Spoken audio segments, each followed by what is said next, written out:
এখানে দুইটা কন্ট্রোল আছে আর কি প্যাকেজের। এটা ফিটিং করা শেষ মোটামুটি, কন্ট্রোলের কাজটা করা শেষ হয়ে গেছে আর কি। 3 থেকে সব নিয়ন্ত্রণ হবো আর কি। এই জায়গা থেকে আপনার চালু করলেন তো না, এই জায়গা থেকে কম্প্রেসার 1 কম্প্রেসার 2 অটোমেটিক চালু হবো বলো।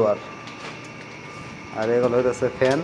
ফ্যানের জন্য লাগাইছি 4 পিস, সাইডে লাগাইছি একটা ব্লোয়ার, কম্প্রেসার 2 কম্প্রেসার 1, প্রতিটার জন্য সেফটি দেওয়া হয়েছে, ওভারলোড আছে।